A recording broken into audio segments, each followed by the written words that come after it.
Halo teman-teman, kami dari kelompok 5 akan membahas tentang pengaruh situasional. Pertama-tama, saya ingin memperkenalkan diri. Saya Rensa, NIM 189, dan teman saya Petrus Roy dengan NIM 202, lalu ada Niputu Mei dengan NIM 205, kemudian Imade Bayu Dwi Payana dengan NIM 208, yang terakhir yaitu Yosepina Gracia dengan NIM 219. Nah, selanjutnya saya ingin menjelaskan tentang apa sih pengaruh situasional. Jadi, sifat pengaruh situasional yaitu pengaruh situasional karena semua faktor-faktor tertentu ke waktu dan tempat yang tidak mengikuti dari pengetahuan yang stabil dari konsumen dan stimulus yang memiliki efek pada perilaku saat ini. Perilaku konsumen terjadi dalam 4 kategori atau jenis situasi yang luas. Yang pertama itu situasi komunikasi, yang kedua situasi pembelian, lalu yang ketiga situasi penggunaan, lalu yang keempat disposisi. Nah, nanti 4 perilaku konsumen itu akan dijelaskan oleh teman saya.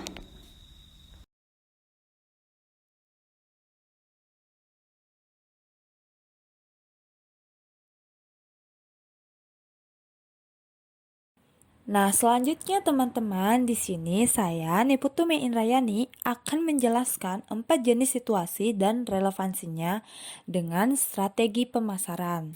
Yang pertama, pada situasi konsumen itu, jenis yang pertama adalah situasi komunikasi. Situasi komunikasi adalah situasi di mana konsumen menerima informasi yang dapat berdampak pada perilaku konsumen. Contohnya yaitu seperti pada saat seseorang sedang menikmati acara televisi, tentu saja ada iklan pada acara tersebut. Maka iklan itu bisa saja mempengaruhi seseorang tersebut dan bisa saja tidak mempengaruhi mereka. Karena situasi dengan sesuai dengan bagaimana situasi seseorang itu sebelumnya. Misalnya, seseorang tersebut awalnya atau sebelumnya yang sedang menonton berita yang membuatnya kesal atau bete, dan setelah berita itu ada pemutaran iklan minuman yang seharusnya iklan tersebut membuat suasana ceria untuk para penikmat iklan, yang malah berkesan biasa saja atau tidak berkesan sama sekali, karena situasi sebelumnya membuat mereka kesal, atau karena sedang menerima berita yang membuat kesal. Jadi iklan minuman tersebut tidak mempengaruhi para audiens. Kemudian teman-teman, pada jenis kedua yaitu adalah situasi pembelian, di mana keputusan membeli itu dapat berpengaruh pada perilaku konsumen. Misalnya nih, teman-teman lagi pergi makan dengan pacar teman-teman di rumah makan. Mungkin saja sewaktu teman-teman mengajak makan pacar teman-teman, teman-teman akan memesan makanan yang best seller dan lebih mahal harganya, agar berkesan istimewa dan romantis. Beda ceritanya kalau teman-teman pergi makan sendiri ke rumah makan, mungkin saja teman-teman membeli makanan yang harganya tidak mahal atau tidak terlalu mahal dan biasa saja. Nah, pemasar harus memahami bagaimana situasi pembelian mempengaruhi konsumen untuk mengembangkan strategi pemasaran yang meningkatkan pembelian produk mereka. Misalnya, bagaimana teman-teman akan mengubah keputusan teman-teman untuk membeli minuman dalam situasi pembelian seperti berikut. Yang pertama itu pada saat mood teman-teman rusak atau buruk. Yang kedua, seseorang atau seorang teman yang baik berkata, hal itu buruk untukmu. Jadi teman-teman punya teman nih, dan mungkin teman-teman minta pendapat, kalau aku beli kayak gini, barang seperti ini apakah cocok buat aku nggak ya gitu. Jadi teman atau sahabat teman-teman itu mengatakan itu buruk untukmu. Yang ketiga itu toko yang teman-teman kunjungi tidak menjual merek favorit teman-teman. Yang keempat, antrian toko di meja kasir yang sangat panjang saat teman-teman memasuki toko itu. Dan yang kelima, teman-teman bersama seorang yang ingin teman-teman buat terkesan. Jenis yang ketiga yaitu situasi penggunaan atau pemakaian. Situasi di mana ketika kita mengkonsumsi suatu barang atau jasa, seringkali kita membeli produk atau jasa karena pertimbangan dari situasi konsumsi kita. Misalnya, hari di mana saat itu Valentine. Nah, pada saat itu sebuah bakery terkenal meluncurkan donat yang berbentuk love yang khususnya untuk pembelian di hari Valentine.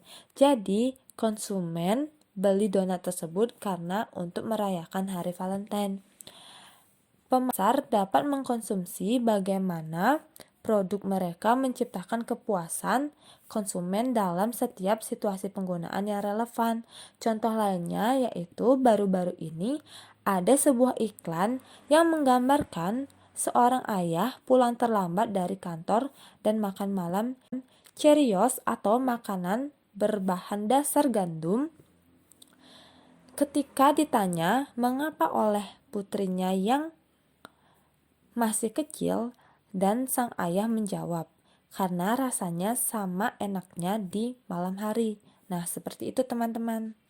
Jenis yang terakhir yaitu situasi disposisi. Konsumen harus sering membuang produk atau kemasan produk setelah menggunakannya. Seringkali ada beberapa konsumen yang mementingkan kesehatan lingkungan, maka para konsumen tersebut membeli produk yang mudah dibuang atau mudah didaur ulang. Contohnya, sebagian besar konsumen harus melepas atau membuang tempat tidur yang ada sebelum digunakan yang baru. Pemasar perlu memahami bagaimana pengaruh situasional mempengaruhi keputusan disposisi untuk mengembangkan produk dan pemasaran yang lebih efektif dan etis. Nah, selanjutnya teman-teman, saya akan menjelaskan situasi berinteraksi dengan aktivitas pemasar dan individu untuk melakukan perilaku. Yang pertama, situasi dibagi menjadi 4 yang sudah saya jelaskan tadi, yaitu komunikasi, penggunaan, pembelian, dan disposisi atau pembuangan. Nah, situasi secara spesifik diklasifikasikan menjadi karakteristik situasi, yaitu ada 4. Yang pertama, fitur fisik, yang kedua, lingkungan sosial, yang ketiga, perspektif duniawi, dan yang keempat, kondisi sebelumnya. Kemudian, karakteristik atau dimensi situasi dan aktivitas pemasaran yang di dalamnya ada produk, paket, iklan, sales presentation, dan retail outlet secara bersamaan mempengaruhi karakteristik individual yang meliputi culture and subculture, demografis, social class, motivation, personality, attitude, dan lifestyle. Kemudian, karakteristik individual mengarah kepada terjadinya pengaruh atau respon pada perilaku konsumsi seperti pengenalan masalah, memproses informasi, evaluasi alternatif, membeli, menggunakan, membuang, dan mengevaluasi.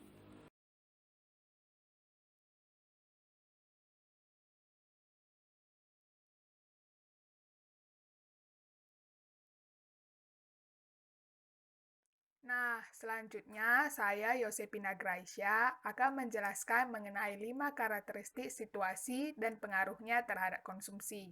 Karakteristik pertama merupakan lingkungan fisik.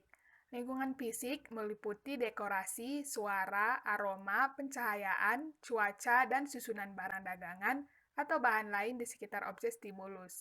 Lingkungan fisik adalah jenis pengaruh situasional yang banyak digunakan, terutama untuk aplikasi retail.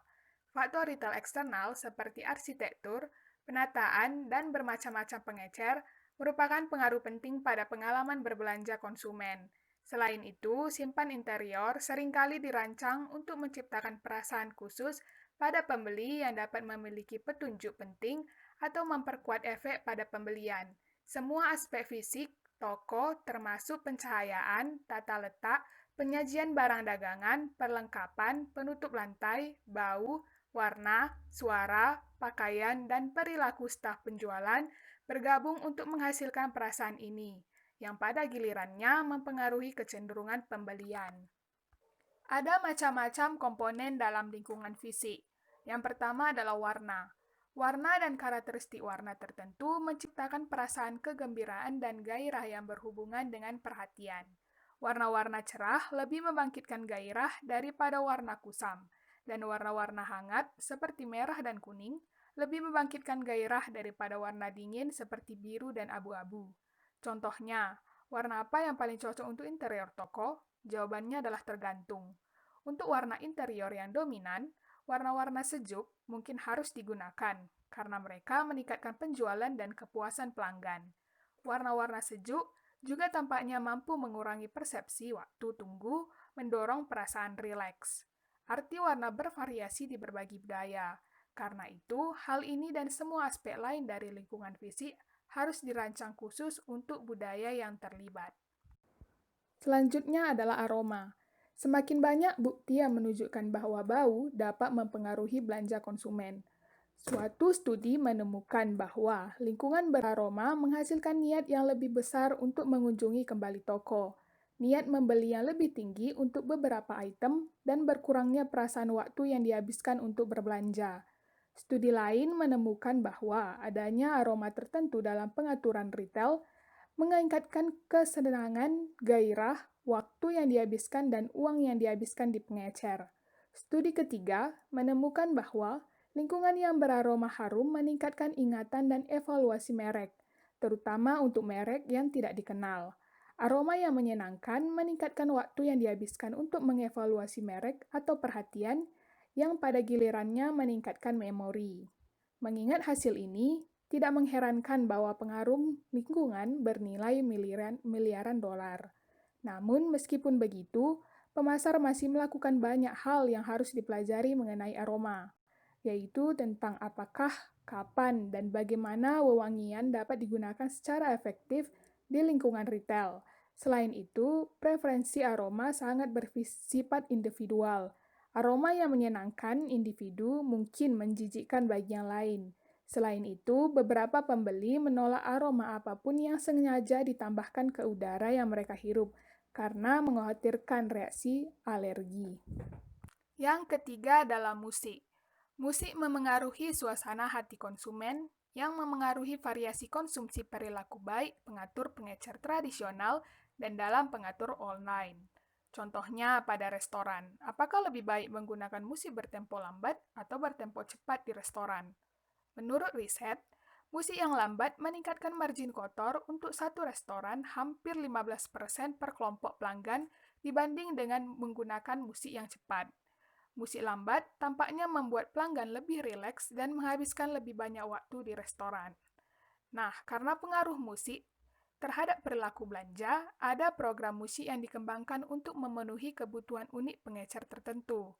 Tren yang sedang berkembang adalah memiliki lebih banyak musik sebagai latar sehingga menjadi bagian dari pengalaman berbelanja. Yang terakhir adalah keramaian. Keramaian umumnya menghasilkan hasil negatif untuk kedua gerai retail dan konsumen. Semakin banyak orang memasuki sebuah toko atau semakin banyak ruang toko itu diisi dengan barang dagangan, semakin banyak presentasi pembeli akan merasakan sesak, ramai, atau terbatas.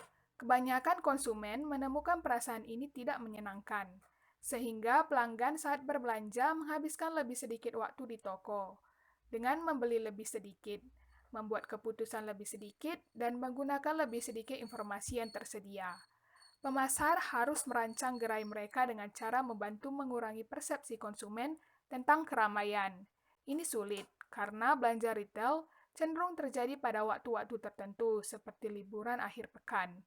Pengecer dapat menggunakan solusi dengan membuka jalur check-out tambahan Hal ini dapat meningkatkan arus konsumsi di toko dan mengurangi sensasi berdesakan. Karakteristik selanjutnya adalah lingkungan sosial. Lingkungan sosial adalah individu lain yang hadir dalam situasi tertentu. Tindakan orang-orang seringkali dipengaruhi oleh orang-orang di sekitar mereka. Pengaruh sosial adalah kekuatan signifikan yang bekerja pada perilaku kita karena individu cenderung melakukannya untuk memenuhi ekspektasi kelompok, terutama jika perilaku terlihat. Saat berbelanja, aktivitas yang sangat terlihat dan penggunaan banyak merek yang dikonsumsi publik tunduk pada pengaruh sosial. Hal ini terutama berlaku bagi mereka yang sangat rentan terhadap pengaruh interpersonal, ciri kepribadian yang stabil. Sebagai salah satu contoh, baru-baru ini studi menemukan bahwa konsumen lebih cenderung terlibat dalam perilaku pencarian variasi di depan umum, bahkan jika itu mengonsumsi produk yang kurang mereka sukai. Alasannya adalah konsumen merasa bahwa orang lain melihatnya lebih positif atau lebih menyenangkan, menarik, mengasihkan jika pembelian yang mereka lakukan menunjukkan variasi yang lebih banyak. Pemasar baru-baru ini juga mulai memeriksa peran pengaruh sosial terhadap rasa malu. Rasa malu adalah emosi negatif yang dipengaruhi oleh produk dan situasinya. Produk tertentu lebih memalukan daripada yang lain, contohnya alat bantu dengar. Dan rasa malu didorong oleh kehadiran orang lain dalam situasi pembelian. Karena rasa malu dapat menghalangi pembelian, ini adalah area penting bagi pemasar. Satu temuan mengatakan bahwa keakraban dengan konsumen akan mengurangi rasa malu, sehingga pemasar dapat membuat iklan yang menunjukkan pembelian produk yang berpotensi memalukan dengan tidak ada kecanggungan atau rasa malu. Untuk produk yang sangat sensitif, misalnya popok dewasa, strateginya mungkin mencakup opsi pengiriman ke rumah dengan label rahasia untuk sepenuhnya menghindari komponen sosial. Selain itu, berbelanja dapat memberikan pengalaman sosial di luar rumah untuk berkenalan, bertemu teman yang sudah ada, atau sekedar berada di dekat orang lain. Kehadiran orang lain selama perjalanan belanja juga bisa memengaruhi pembelian impulsif atau pembelian yang tidak terencana. Hasil menunjukkan bahwa dibandingkan dengan berbelanja sendirian, berbelanja dengan teman-teman dekat akan meningkatkan pembelian impulsif, sedangkan berbelanja dengan anggota keluarga dekat akan menurunkan pembelian impulsif.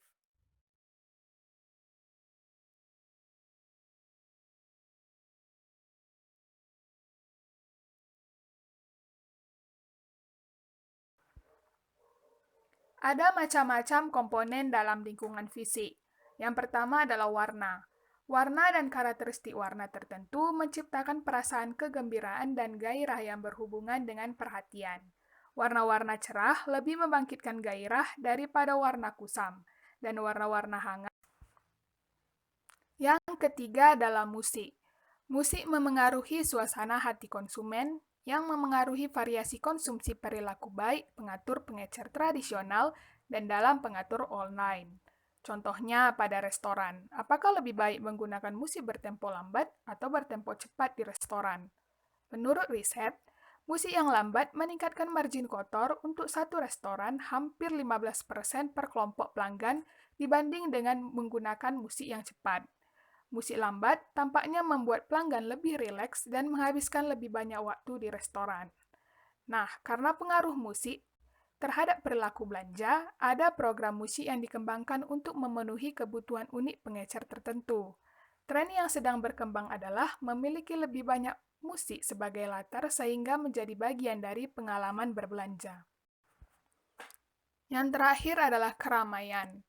Keramaian umumnya menghasilkan hasil negatif untuk kedua gerai retail dan konsumen. Semakin banyak orang memasuki sebuah toko atau semakin banyak ruang toko itu diisi dengan barang dagangan, semakin banyak presentasi pembeli akan merasakan sesak, ramai, atau terbatas. Kebanyakan konsumen menemukan perasaan ini tidak menyenangkan, sehingga pelanggan saat berbelanja menghabiskan lebih sedikit waktu di toko. Dengan membeli lebih sedikit, membuat keputusan lebih sedikit, dan menggunakan lebih sedikit informasi yang tersedia. Pemasar harus merancang gerai mereka dengan cara membantu mengurangi persepsi konsumen tentang keramaian. Ini sulit, karena belanja retail cenderung terjadi pada waktu-waktu tertentu, seperti liburan akhir pekan. Pengecer dapat menggunakan solusi dengan membuka jalur check-out tambahan. Hal ini dapat meningkatkan arus konsumsi di toko dan mengurangi sensasi berdesakan. Karakteristik selanjutnya adalah lingkungan sosial.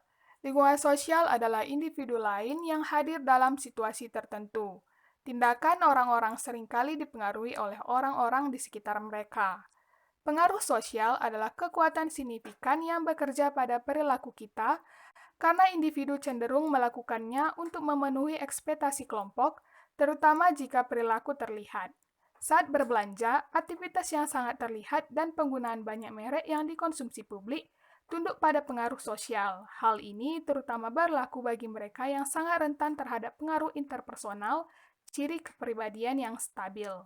Sebagai salah satu contoh, baru-baru ini studi menemukan bahwa konsumen lebih cenderung terlibat dalam perilaku pencarian variasi di depan umum, bahkan jika itu mengonsumsi produk yang kurang mereka sukai.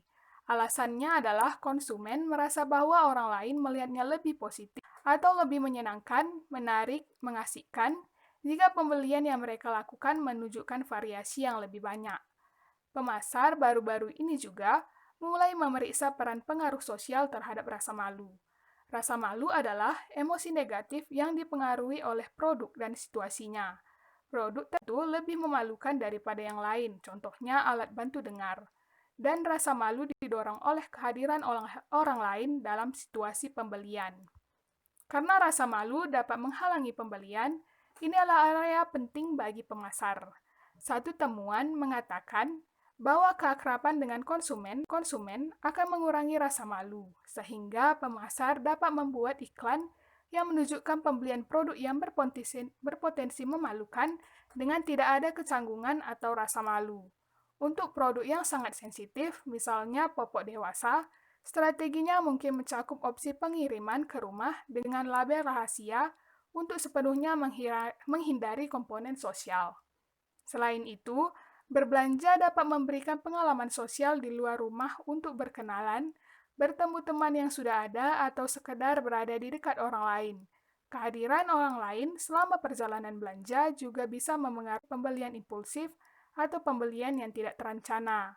Hasil menunjukkan bahwa dibandingkan dengan berbelanja sendirian, berbelanja dengan teman-teman dekat akan meningkatkan pembelian impulsif, sedangkan berbelanja dengan anggota keluarga dekat akan menurunkan pembelian impulsif. Nah, yang keempat ada definisi tugas. Apa itu definisi tugas? Definisi tugas adalah alasan terjadinya aktivitas konsumsi. Tugas utama yang dilakukan oleh pemasar adalah antara pembelian untuk digunakan sendiri, melawan pemberian hadiah. Pemberian hadiah konsumen menggunakan strategi belanja dan kriteria pembelian yang berbeda saat berbelanja hadiah versus berbelanja barang yang sama untuk digunakan sendiri. Hadiah juga diberikan untuk mendapatkan imbalan, baik dalam bentuk hadiah atau tindakan. Dan tentu saja, hadiah diberikan sebagai ungkapan cinta dan perhatian. Dengan demikian, baik definisi tugas umum atau pemberian hadiah dan definisi tugas khusus atau acara pemberian hadiah mempengaruhi perilaku pembelian, seperti halnya hubungan antara pemberi dan penerima. Nah, yang kelima ada status antecedent.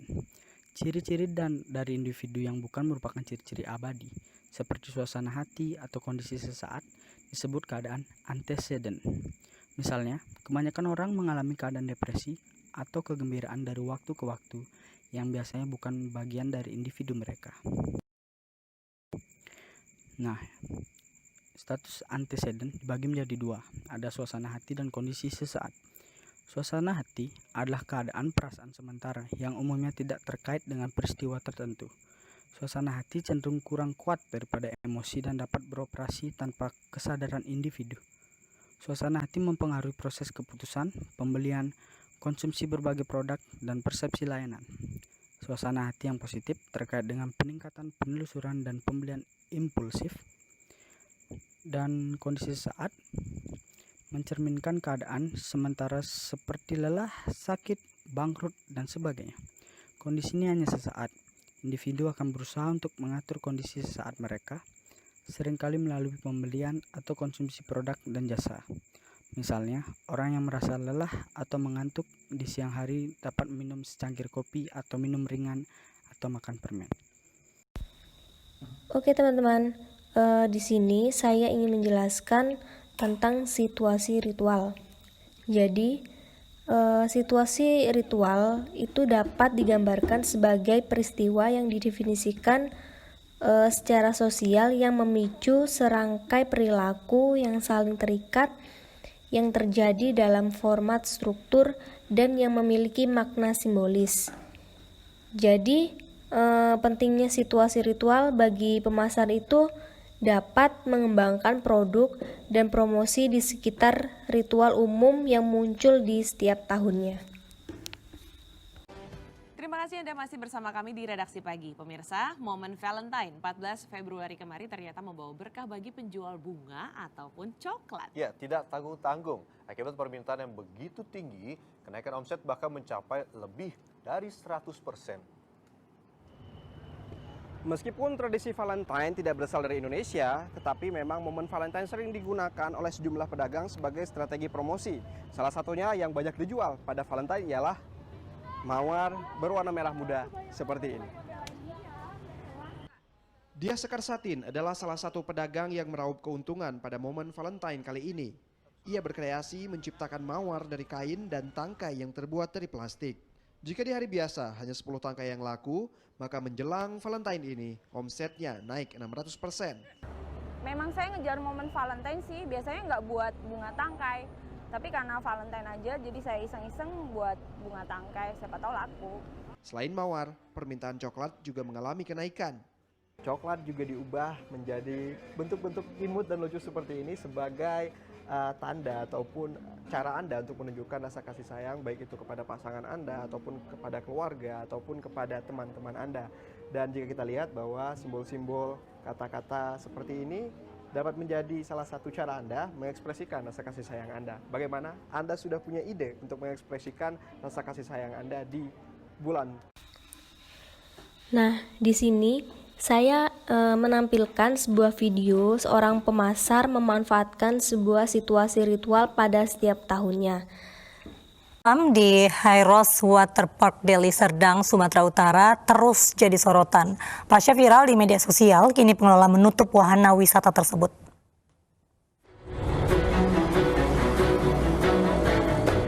Pasca video viral terkait pesta kolam yang melanggar protokol kesehatan di Hyros Waterpark, kini pengelola menutup objek wisata di Deli Serdang, Sumatera Utara. Kini hanya ada beberapa petugas keamanan yang berjaga di depan pintu masuk. Sejumlah calon pengunjung belum mengetahui informasi terkait penutupan area waterpark. Mereka pun kecewa di depan pintu masuk karena gagal berlibur bersama keluarga. Kemarin itu kita klarifikasi kemari, juru anggota kan, katanya masih buka. Dan ternyata tadi saya datang ke situ, saya tanya semalam terakhir katanya gitu, kemarin terakhir. Oh, jadi kecewa aja Bu? Hah? Kecewa juga nggak bisa? Ya kalau dibilang kecewa ya kecewa, udah sampai sini.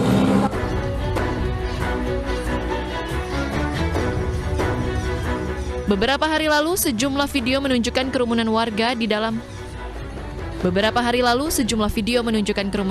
di dalam kolam renang viral di media sosial dan jadi sorotan publik. Dalam video yang tertulis keterangan lokasi di Hyros Waterpark Deli Serdang, Medan ini, warga memenuhi kolam renang dan asik berjoget mengikuti musik. Mereka terlihat tak menjaga jarak ataupun menggunakan masker. Bagi konsumen, situasi ritual juga itu penting karena biasanya konsumen yang seperti beragama Kristen itu akan banyak membeli peralatan Natal pada saat akan merayakan hari Natal. Tetapi di sisi lain juga situasi ritual juga dapat merugikan konsumen. Seperti pada video yang saya lampirkan, bahwa konsumen merasa rugi karena biasanya adanya pesta ulang tahun, party atau acara kampus seperti pesta minum atau minum-minuman keras yang berlebihan adalah masalah kesehatan dan sosial yang serius di banyak kampus meskipun kejadiannya tampak menurun. Di sini berikut video seorang konsumen yang merasa rugi karena sedang merayakan hari libur di suatu tempat.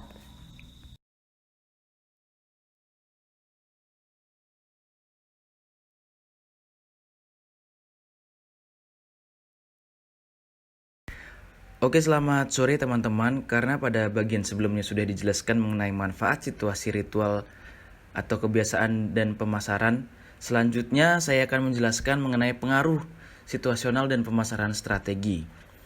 Strategi dapat dikembangkan dan penting untuk dicatat bahwa individu tidak dapat menghadapi situasi secara acak. Maka dari itu kebanyakan orang menciptakan bagaimana situasi yang akan mereka hadapi. Jadi individulah yang memilih terlibat dalam hal-hal yang akan mereka jalani. Contohnya dalam berolahraga yang menuntut fisik seperti jogging, tenis, dan lain-lainnya lah yang menuntut fisik kita. Pada posisi seperti ini, individu tersebut dengan tepat memilih untuk expose diri mereka sendiri pada kondisi mereka lelah atau haus. Kalau mereka lelah harus bagaimana, produk apa yang mereka butuhkan, dan pemasar melihat peluang tersebut seperti apa. Begitu juga dengan kondisi ketika mereka haus. Jadi sedikit beda ya teman-teman. Jadi kalau contohnya mereka lelah, mereka butuh contohnya istirahat dan relaksasi, atau butuh minuman yang seperti apa, membutuhkan makanan seperti apa, atau membutuhkan protein atau nutrisi yang seperti apa. Berbeda dengan yang mereka haus, mereka hanya membutuhkan mineral, tetapi membutuhkan mineral yang seperti apa yang dibutuhkan oleh individu tersebut. Hal ini memungkinkan pemasar untuk mengembangkan produk, periklanan, dan strategi berbasis segmentasi pada situasi yang mungkin dihadapi individu yang memilih berbagai gaya hidup seperti yang sudah saya sebutkan tadi. Contohnya, bila pemasar itu bergerak dalam bidang olahraga, nah mereka bisa juga segmentasi tersebut olahraga yang seperti apa, yang ringan kah, yang membutuhkan atau menuntut fisik kah, atau yang bagaimana, sehingga mereka itu bisa dapat istilahnya tepat sasaran gitu ya, tidak menyeleweng maksud saya dari apa yang sudah mereka perkirakan. Seperti itu teman-teman, mohon maaf sebelumnya. Setelah mengidentifikasi berbagai situasi yang mungkin melibatkan konsumsi produk dari individu, lalu pemasar diharapkan itu harus menentukan produk atau merek mana yang kemungkinan besar maksud saya akan dibeli atau dikonsumsi di seluruh situasi yang di atas sudah disebut itu, yang random, yang acak. Jadi sehingga kita membutuhkan segmentasi yang tepat. Salah satu metode untuk melakukan pendekatan ini adalah dengan mengukur kondisi dan produk. Bagaimana hal itu akan terjadi akan saya terangkan menggunakan dibantu oleh gambar seperti berikut. Contohnya produk yang dapat digunakan di dalam rumah dan produk yang dapat digunakan juga dalam atau di jangkauan di luar rumah. Contohnya adalah produk pembersih atau pewangi mulut gitu ya. Contohnya, kalau kita di dalam rumah, sebelumnya ini dibagi dari dua sudut pandang. Yang pertama, respon dari orang lain dan respon dari terhadap individu. Yang pertama, kita menggunakan produk yang dapat kita gunakan dalam rumah. Itu contohnya untuk membersihkan mulut kita, itu pastinya menggunakan sikat gigi atau obat cuci mulut gitu ya, pasta gigi seperti yang saya sebut tadi, dan sikat gigi yang pastinya itu dapat membuat mulut kita sesuai dengan apa yang kita harapkan, dan ketika kita keluar berbicara dengan orang lain itu kita pede dan tidak ragu atau tidak malu akan bau mulut kita. Nah, berbeda ketika kita sedang di luar rumah dan dituntut untuk memiliki aroma atau kesegaran mulut. Nggak mungkin kan kita kemana-mana bawa sikat gigi, bawa pasta gigi, atau bawa obat cuci mulut gitu kan, nggak mungkin banget. Yang paling memungkinkan adalah kita membawa permen karet yang diproduksi secara khusus untuk menyegarkan mulut. Kan kita sering lihat tuh, atau mungkin teman-teman yang di rumah, teman-teman lainnya pernah mengkonsumsi yang permen kayak lembar kertas gitu loh, yang kayak kita masukin mulut terus kayak kita mulut kita terasa segar gitu. Atau permen-permen lain kayak contohnya saya sebut merek aja ya teman-teman, kayak Ciptaden. Itu kan memang diproduksi untuk menyegarkan mulut yang tidak bisa yang bisa maksud saya dibawa kemana-mana.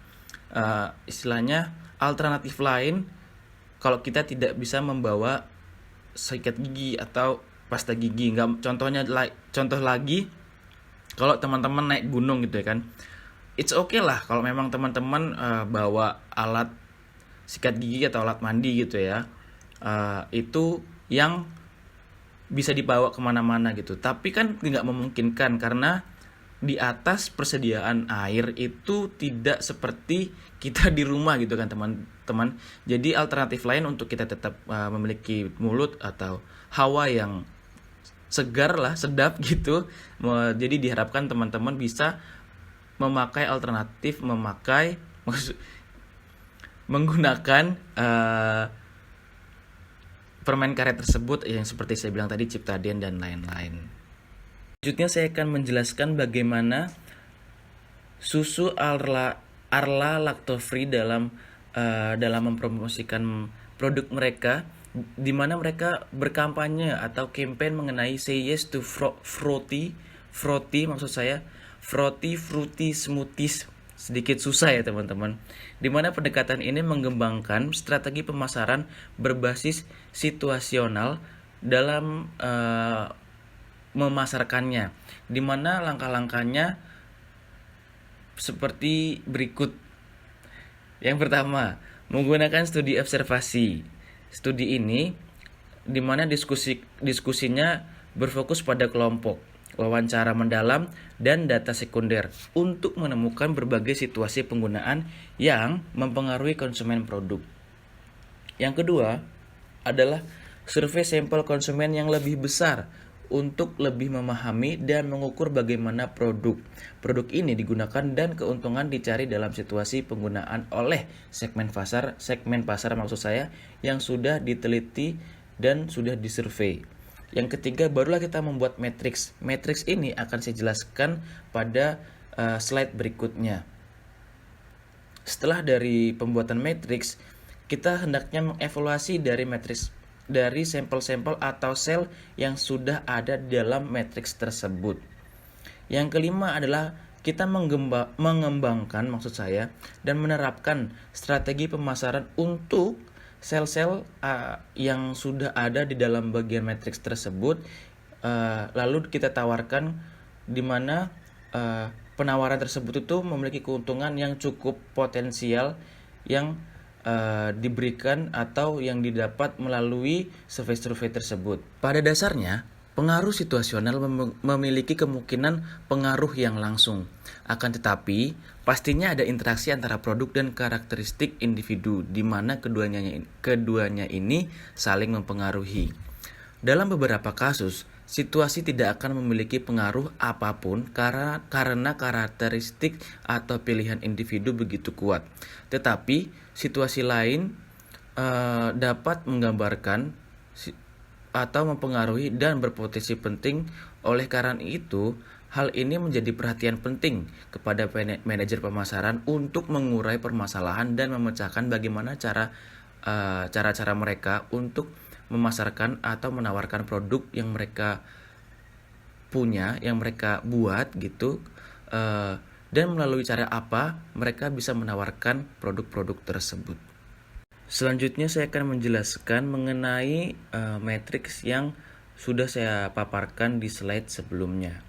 Di sini contoh pembuatan matriks pada calon pengguna Suntan Lotion ya. Yang pertama, matriks yang pertama ya teman-teman, situasi penggunaan lotion Suntan terhadap anak kecil, remaja, wanita dewasa, pria dewasa, dan manfaat pada situasi umum. Yang pertama, dalam kegiatan di luar yang dimaksud adalah di pantai atau berperahu yang saya maksud di sini ya. Nah, apa sih manfaatnya pada anak kecil? Nah, manfaatnya itu untuk mencegah sengatan matahari atau kerusakan kulit. Pada usia remaja itu manfaatnya untuk mencegah sengatan matahari saat penyemakan tuh penghitaman kulit gitu ya teman-teman. Lalu pada wanita dewasa itu mencegah sengatan matahari atau perubahan kulit atau untuk mencegah kulit kering. Pada pria dewasa itu tuh diperuntukkan atau memiliki manfaat guna mencegah sengatan matahari. Pada manfaat situasi umum itu adalah kontainer float atau kontainer yang mengambang gitu. Nah, untuk situasi dalam rumah atau saat kita berjemur di kolam gitu ya, pastinya untuk anak kecil untuk mencegah sengatan matahari atau kerusakan kulit. Lalu pada usia remaja, penyemakan tanpa sengatan matahari. Pada wanita dewasa itu diperuntukkan atau memiliki manfaat guna penyemakan tanpa kerusakan kulit atau kulit kering. Lalu pada pria dewasa memiliki manfaat untuk penyemakan tanpa sengatan matahari atau kerusakan kulit. Lalu untuk manfaat situasi umum itu memiliki manfaat di mana lotion tidak akan menodai pakaian atau furniture. Yang dimaksud contohnya ketika kita memakai lotion ini apakah dapat menodai tembok atau sofa gitu maksud saya teman-teman, di mana lotion ini bisa mudah untuk dibersihkan ataukah tidak gitu. Lalu bilik penyemakan itu teman-teman tahu nggak sih kalau orang-orang luar negeri yang nggak punya waktu, bukan hanya orang luar negeri sih, siapapun itu yang tidak punya waktu untuk mencoklatkan kulit itu loh, yang kayak kita masuk ke alat terus kita bisa ngatur seberapa gelap kulit yang kita inginkan. Nah, kalau anak kecil kan nggak mungkin ya kan, mungkin ini untuk anak-anak remaja. Nah, lotion ini pada usia remaja dapat membantu dalam penghitaman. Lalu di wanita dewasa penghitamannya ini, lotionnya ini maksud saya dapat melembabkan kulit. Nah, untuk pria dewasa lotion ini dapat digunakan untuk penghitaman. Dan pada manfaat situasi umum, lotion ini dirancang untuk sun lamps. Nah, maksudnya inilah lampu seperti yang saya sebutin tadi, alat yang untuk menghitamkan atau menggelapkan kulit kita lah gitu. Lalu untuk diskai salju, sebenarnya di sini saya kurang paham ya teman-teman, tapi ini akan saya coba untuk menjelaskan ke teman-teman, semoga bisa dapat dipahami. Karena sepemahaman saya skai salju kan dingin ya, cuman kok lotionnya ini bisa digunakan juga nih untuk hal-hal di kondisi atau situasi di kondisi saat salju maksud saya gitu ya. Nah, untuk usia remaja itu mencegah sengatan matahari. Saya bingung ya, kenapa di sini ada sengatan matahari tapi bersalju gitu ya. Ini kayaknya matriksnya nih kurang pas ini ya, atau saya yang translate-nya kurang bagus gitu ya. Nah, untuk wanita dewasa untuk mencegah sengatan matahari atau kerusakan kulit atau kulit kering seperti yang di atas. Lalu pada pria dewasa sama mencegah sengatan matahari. Dan manfaat situasi umum mungkin di sini yang menjadi titik atau kata kuncinya ya, untuk supaya kulit itu tidak beku ketika kita melakukan kegiatan di masa-masa atau di kondisi yang bersalju. Lalu manfaat untuk orang banyak. Nah, yang pastinya untuk anak kecil itu memiliki manfaat untuk perlindungan terhadap kulit pastinya teman-teman ya. Untuk remaja itu untuk penghitaman atau penggelapan dalam warna kulit yang kita inginkan atau usia-usia remaja yang inginkan. Lalu untuk wanita dewasa pastinya untuk perlindungan dan penyemakan dengan kulit lembut. Jadi ketika kita mendapatkan atau orang yang menggunakan lotion ini pada usia wanita dewasa, mereka mendapatkan warna kulit yang mereka inginkan dan ditambah juga memiliki kulit yang lembut. Lalu untuk pria dewasa pastinya untuk perlindungan dan penghitaman. Seperti itu teman-teman, semoga bisa dipahami. Sekian dari presentasi dari kelompok kami. Terima kasih. Bila ada salah-salah kata atau kurang jelas akan materi yang kami paparkan, kita bisa berdiskusi bersama-sama. Salah-salah kata dari kami atau perkataan yang kurang enak di ruang dengar teman-teman, kami haturkan maaf karena kita sebagai manusia bukanlah makhluk yang sempurna. Karena kesempurnaan hanya milik Tuhan, rokok, dan Andre and the Backbone. Sempurna. Selamat sore dan selamat menjalani aktivitas. Sehat-sehat selalu untuk teman-teman semua dan sehat-sehat selalu juga untuk Ibu Diva. Terima kasih sekali lagi. Sampai jumpa di pertemuan berikutnya.